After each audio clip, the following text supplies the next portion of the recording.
내가 율법이나 선지자나 폐하로운 줄로 생각하지 말라. 폐하로운 것이 아니요 완전케 하려 함이로라 라고 말하고 있습니다. 예수님이 온 것은 완전케 하려 오셨다는 거예요. 율법을 우리가 대조할 수가 있어요. 안식일, 유대인들은 안식일을 굉장히 중요했었어요. 예수님 당시에도 안식일이 굉장히 중요했는데 안식일을 거룩하게 지키라라고 하는 명령을 하나님이 법을 정하셨어요. 여기 보면 민수기 15장에 보면 이스라엘 자손이 광야에 거칠 때 안식일에 대한 어떤 사람이 남아하는 것을 발견했는지라. 안식일 날에는 일을 하면 안 돼요. 안식일 날에 이 노동을 하면 안 되는 거예요. 왜냐면 한마디로 말해서 편안하게 쉬어야 되는데 그날 일을 하면 법을 어긴 것이다라고 하는 거예요. 근데 이스라엘 어떤 사람이 광야에 거할 때 안식일 날에 어떤 사람이 남아한 것을 본지라 한 거예요. 추우니까 측도위에서 추우니까 안식일 날 나무하러 간 거예요. 그 나무하는 자를 발견한 자들이 그를 모세와 아론과 온 회중 앞에 끌어왔느냐, 어떻게 처치하는지 시시함을 받지 못하는 거로 가져왔더니 여호와께서 모세에게 이르시되 그 사람을 반드시 죽일지니 온 회중이 진박해서 돌로 죄를 칠지니라. 안식일에 나무하러 갔다고 돌로 쳐 죽임을 받았어요.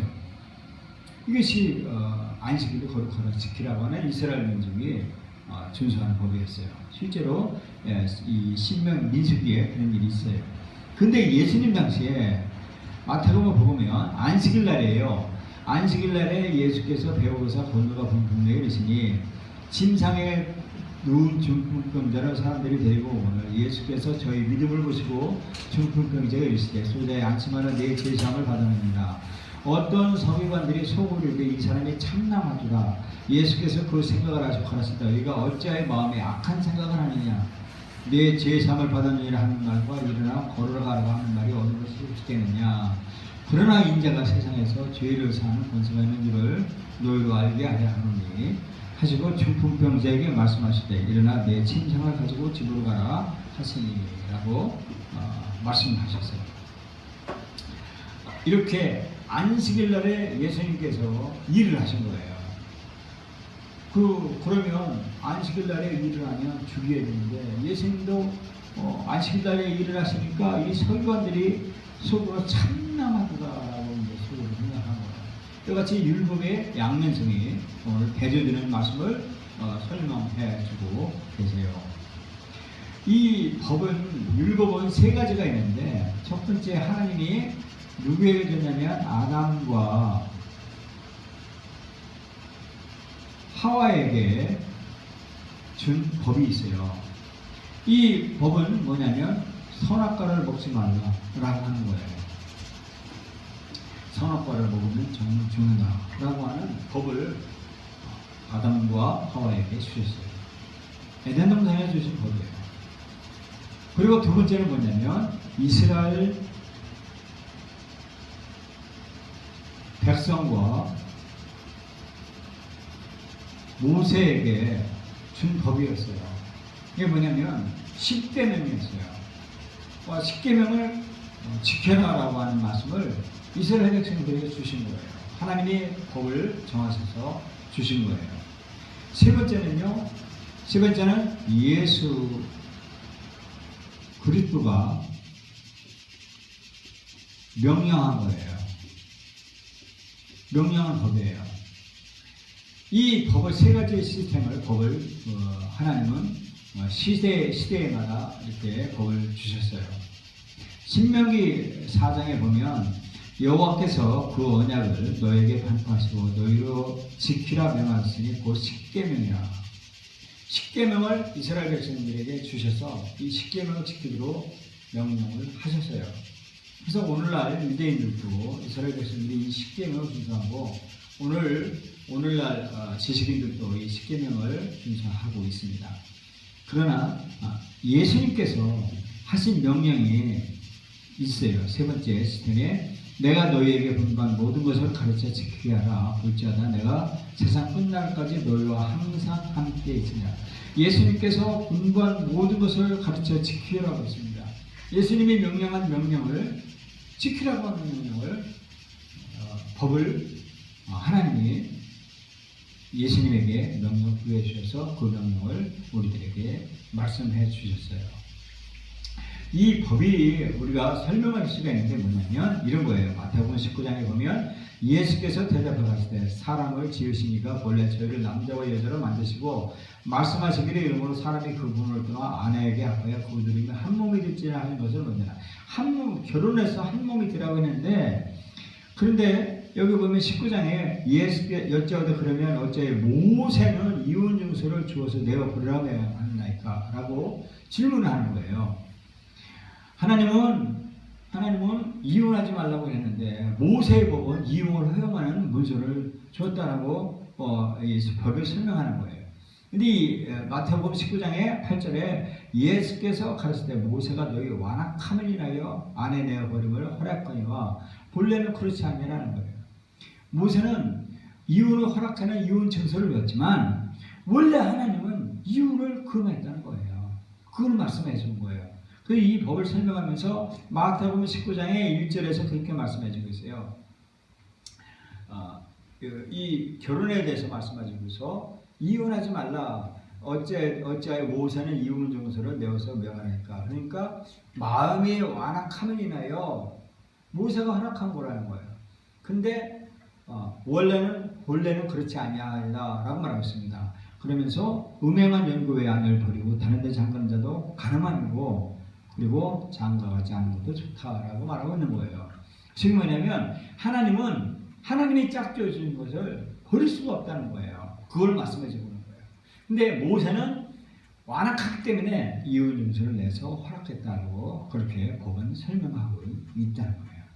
이 새로운 법, 우리에게 제시해 주시는 새로운 법이 있는데 이 새로운 법을 말씀해 주면 출애굽기 20장에서 가늠하지 말지니라 라고 하는 그 명령을 모세에게 준 말씀, 하나님이 모세에게 준 그 법이 있는데 그것을 새로운 법에 적용하고 보면 이런 말하고 있어요. 마태복음 5장에 28에 나는 너에게 이르니 여자를 보고 음욕을 품는 자마다 마음에 이미 가늠하였느니라 라고 말하고 있습니다. 모세는 가늠하지 말라고 했는데 예수님은 뭐라고 했냐면 여자를 보고 음욕을 품는 것 그것이 이미 가늠한 거다라고 말씀하신 거예요. 그래서 예수님 마태복음 22장에 뭐라고 했냐면 예수께서 가라사대 내 마음을 다하고 목숨을 다하고 뜻을 다하여 주의 너희 하나님을 사랑하라 하셨으니 이것이 크고 첫째는 계명이다라고 말하고 있습니다. 이 말을 어떻게 우리가 받아들여야 하느냐 하면 모세는 그 여자를 보고 가늠하지 말라고 했어요. 행동으로 한 것을. 근데 예수님은 음욕을 품는 것 그것까지 가늠이다라고 말했는데 그런데 우리가 악한 사탄 귀신을 이길 수 있는 그 방법이 뭐냐면 우리가 수동적일 때는 계속 밀리는데 우리가 능동적이고 적극적이고 전투적일 때는 우리가 이기는 거예요. 왜냐하면 우리가 여자를 보고 음욕을 품고 그것을 가늠하고 이런 것을 소극적인 그 상태에서 벗어나 예수님께서는 우리 보고요 적극적으로 목숨을 다하고 뜻을 다하여 너희 하나님을 사랑하라는 거예요. 이것이 적극적으로 우리가 해야 될 일이에요. 그래서 우리가 최선의 방어가 뭐냐면 최선의 공격이 되는 거예요. 제가 축구 경기를 좋아하는데 축구 이렇게 경기를 하는 거 보면요, 우리가 상대편하고 우리하고 이제 공격을 하게 되면 시합이 벌어지면 그러면 우리가 한 골을 넣어서 우리가 한 골을 이겼어요. 그러면 그 이긴 것을 방어하려고 해요. 그래서 수비로 위치고 하는 거예요. 수비로 아주 전투세자를 바꾸는 거예요. 그러다가 계속 못 되는 거예요. 그런데 좀 더 능동적으로 전투적으로 하면 한 골 먹었으니까 우리 한 골 더 먹자, 더 이겨야 된다라고 하면서 계속 던지고 이겼을 때 계속 밀고 나가서 하면 두 골, 세 골 계속 이기는 것을 승리할 수가 있는데 우리가 소극적으로 여자를 이렇게 음료 먹지 말아야지 하면서 소극적으로 품으면 품수록 악한 사탄이 우리를 엿보고 쳐들어온다는 거예요. 이 오늘날 국제 정세나 그리고 우리 한국 정세도 봐도 마찬가지예요. 우리가 수세로 몰리면 몰수록 그들은 의기양양해서 우리 이 국제 정세나 또는 이런 국가를 위태롭게 하려고 하는 세력들이 활개를 치는 거예요. 근데 우리가 적극적으로 하나님을 사랑하는 마음으로 적극적으로 우리가 표출을 하게 되면 이런 마음들을 사라진다고 하는 것을 예수님께서 우리에게 제시해 주셨어요. 그래서 우리는 목숨을 다하고 마음을 다하고 하나님을 사랑하는 것에 매진하게 되면 이렇게 그 음욕을 품을 생각 그런 것들이 사라지고 하나님을 향한 열정이 복받쳐 와서 하나님의 쓰임 받고 이겨나가고 확장시킨다라고 말씀해 주고 있습니다. 에베소서 5장 2절에 그리스도께서 너희를 사랑하신 것 같이 너희도 사랑 가운데 행하라. 사랑 가운데 행하라는 거예요. 그는 우리를 위하여 자신을 벌써 향기로운 제물과 생축을 하나님께 드리셨느니라 라고 말하고 있습니다. 이와 같이 우리는 열정을 다해서 하나님을 사랑하고 이웃을 사랑하는 것 이렇게 하게 되면 우리는 하나님의 배에 아주 인정받아서 더 큰 우리의 영역을 확장시킬 수가 있다라고 말하고 있습니다. 그래서 이 새로운 법을 우리가 적용해서 우리가 실천해 나가야 된다라고 말씀해 주고 있습니다. 우리가 법을 준수하면요 힘이 생겨요. 이 율법을 고수하면 이 힘이 우리에게 아주 그 능력을 우리가 부여받을 수가 있는 거예요. 갈라디아서 3장에 보면 이와 같이 율법이 우리를 그리스도에게 인도하는 몽학선생이 되어 우리가 하고 믿음으로 말미암아 의롭다함을 얻게 하려 합니다. 믿음이 온 후로는 우리가 몽학선생 아래에 있지 않는다라고 말했습니다. 이 몽학선생은 뭐냐면 가정교사예요. 가정교사인데 이 가정교사처럼 율법에 이거 하면 안 돼, 이거 해, 이것은 이렇게 해야 돼, 요만큼 하면 돼 라고 하는 가정교사, 교사의 교사로 인도함을 받을 때는 우리가 연약하였지만 이제는 믿음이 왔다는 거예요. 믿음. 예수 그리스도를 통해서 우리가 악한 사탄, 이 악한 세력들을 쳐 부수는 그 믿음의 능력이 왔을 때는 능력이 하나님의 뒤에 우리에게 부여해 줄 때는 이런 것들은 악한 세력들은 처장하게 된다라고 하는 말씀을 해주고 있어요. 그래서 이 믿음의 법이 새로 생겼다라고 말하고 있습니다. 요한일서 5장에 하나님을 사랑하는 것은 이것이니 우리가 그의 계명들을 지키는 것이라 그의 계명들은 무거운 것이 아니로다라고 했습니다. 우리가 모세율법에 가늠하지 말지니라라고 했어요. 그러면 가늠하지 말라고 하는데 하지 말라고 하는데 그 소극적인 것이 아니라 이 새로운 법 예수 그리스도께서 하나님을 사랑하고 이웃을 사랑하라고 하는 그 말씀에 우리가 힘을 받으면 하나님을 사랑하고 이웃을 사랑하는 능력으로 말미암아서 그런 죄의 유혹을 물칠 수 있다라고 말씀해 주고 있습니다. 요한복음 1장 17절에 율법은 모세로 말미암아 주신 것이요 은혜와 진리는 예수 그리스도로 말미암아 것이니라. 즉 뭐냐면 은혜의 즉 성령의 능력 그 성령이 우리에게 오시면 그 은혜로 말미암아 성령의 능력과 예수 그리스도의 영으로 말미암아서 우리가 모세의 법 율법을 이길 수 있다라고 말하고 있습니다. 그것을 극복할 수 있다라고 말씀을 해주고 계세요. 그래서 우리는 이 새로운 법은 뭐냐면 사랑의 법이에요. 우리는 자꾸 소극적으로 뭐 하면 안 돼, 뭐 하지 마. 하면서 뭐 여자를 보고 음욕을 품는 것도 이거 가능한 거야 라고 하면서 아이쿠 큰일 났네 그러지 하면 안 된다는 거예요. 우리는 하나님을 사랑하고 이웃을 사랑하는 적극적인 행위로 말미암아서 그런 것들을 모든 유혹들을 물 수 있다라고 예수님은 선포하고 있는 것입니다. 이것이 새로운 법이라는 거예요. 이것을 우리가 적응하고 살아가야 된다라고 말씀해 주고 계세요. 그래서 우리는 하나님의 법을 하나님의 법을 준수할 때 우리가 이겨나가는 거예요. 이렇게 보면 로마서 7장 2절에 보면 이렇게 말하고 있습니다. 남편이 있는 여인이 그 남편 생전에는 법으로 그 남편에게 매인바 되었나니 되나 만일 그 남편이 죽으면 남편의 법에서 벗어나느니라 라고 말하고 있습니다. 남편에게 매이는 부인은 남편이 죽으면 남편의 법에서 벗어났다라고 말하고 있는 거예요. 이 로마서 7장 4절에 보면 그러므로 내 형제들아 너희도 그리스도의 몸으로 말미암아 율법에 대하여 죽임을 당하였으니 이는 다른 이의 곧 죽은 자 가운데서 살아나신 이에게 가서 우리로 하나님을 위하여 열매를 맺게 하려 함이니라 라고 말했습니다. 즉 우리는 이 육신의 법으로는 사망의 법, 이 육신의 법으로는 죽었지만 우리가 성령의 법, 예수 그리스도가 죽었다가 장사하셨다가 부활하신 그 성령의 법으로 말미암아서 우리가 새로운 법에서 열매를 맺을 수 있다라고 말씀해주고 있습니다. 그래서 우리는 늘상 우리가 할 수 있는 일은 뭐냐면 내가 옛날에 육적인 나의 모습은 십자가에서 죽었고 이제 예수 그리스도의 영이 내 안에 들어오셔서 성령으로 말미암아서 예수 그리스도의 영으로 말미암아 우리가 이겨나갈 수 있다라고 말하는 거예요. 열매를 맺을 수 있다라고 말씀해주고 있는 거예요. 이것이 예수님이 말씀해 주신 하나님의 법을 존중하라고 하는 그 명령인 거예요. 자, 우리는요, 우리가 적극적으로 이기심이 아니고 이 하나님의 법을 준수하는 이유가 뭐냐? 이 하나님의 법을 준수하는 것은 뭐냐면 이거예요. 사랑이에요. 베푸는 거예요. 베품. 이 베품이 이런 거예요. 다른 사람의 기본 필요를 채워주며 그들의 권위자가 인정을 받고 하나님께서 영광을 받으시며 우리는 영원한 상급으로 기쁨을 얻는 것이다라고 말하고 있습니다.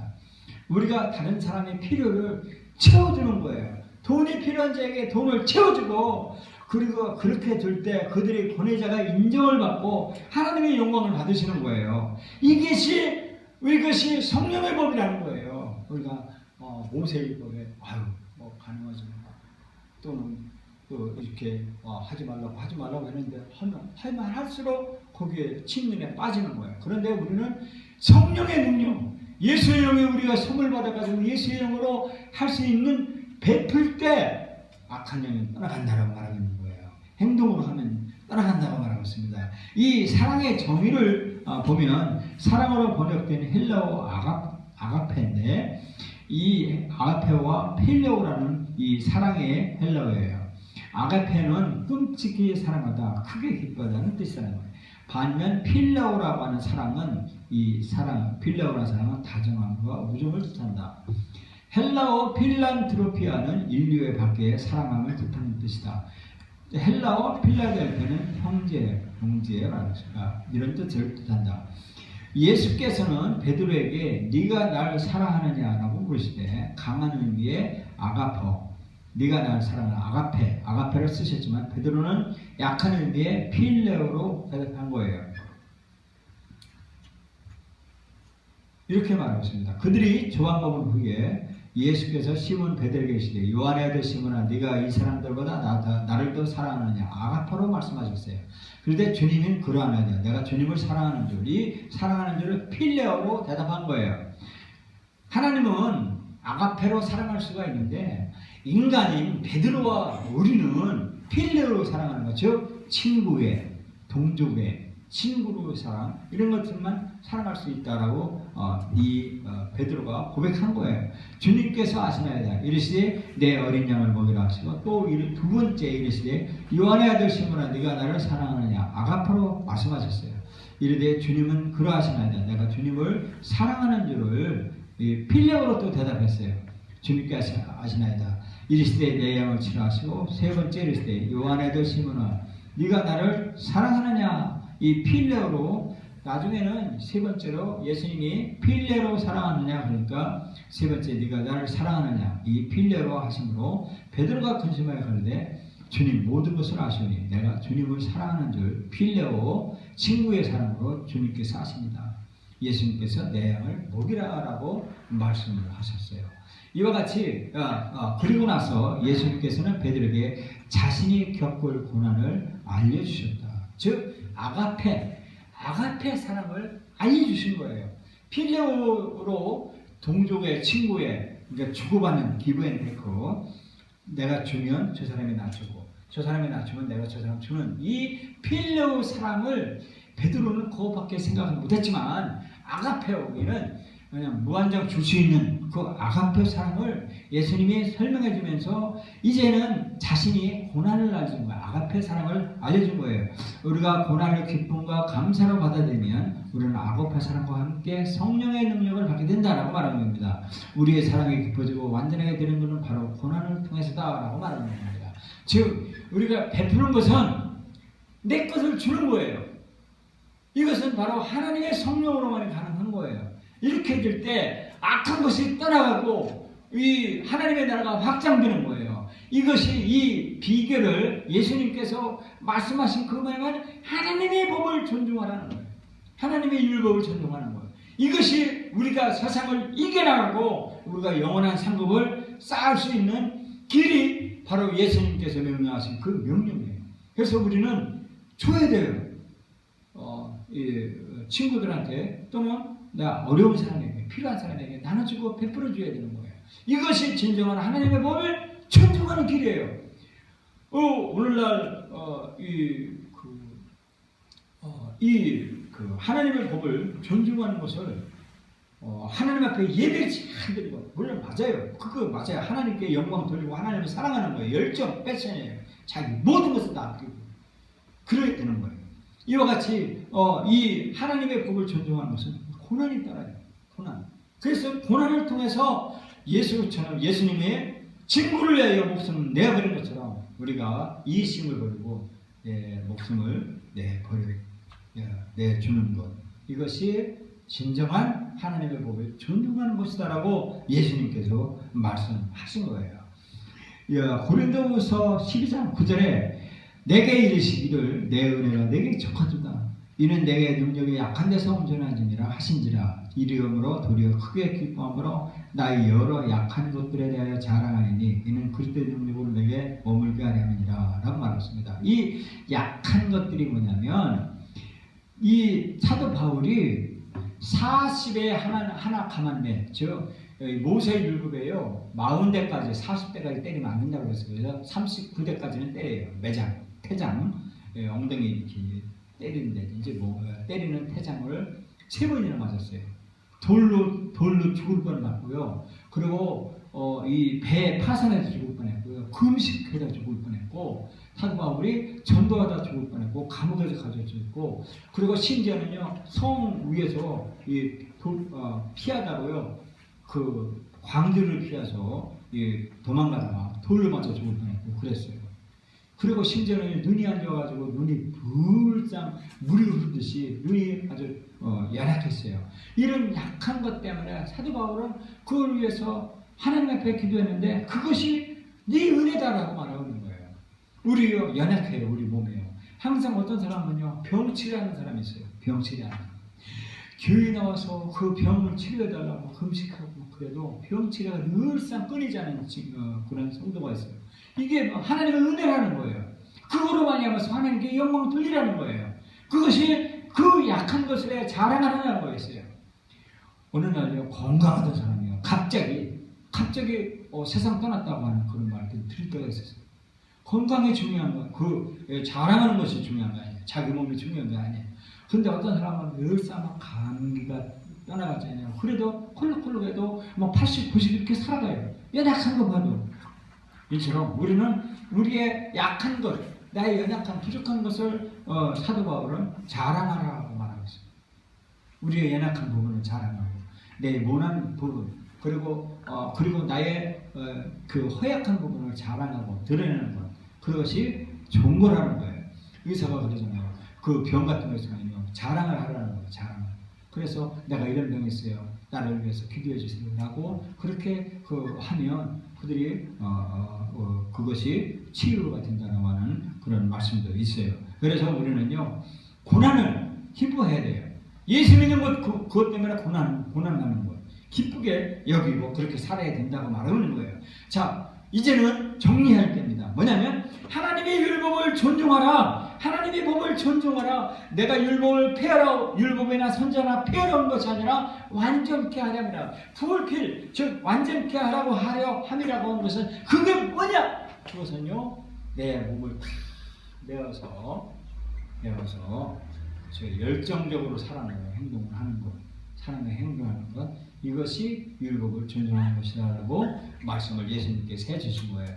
이제부터 여러분과 저는 정말 내가 가진 것 가지고 한 사람, 우리 교회에 내가 나올 사람 한 사람을 위해서 아주 예수님이 친구를 위하여 목숨을 버리는 것이 예수님을 위한 것이라고 했어요. 한 사람만 해요. 한 사람만 열정을 다해서 그를 섬기세요. 예수님처럼 섬기세요. 그러면 그 한 사람 예배당에 와서 여기서 구원받고 하게 될 거예요. 알겠어요? 아멘. 예? 그냥 세라 하면 안 돼요. 알겠어요? 아멘. 우리는 예수님의 명령대로 사는 우리가 될 줄 믿습니다. 기도합니다.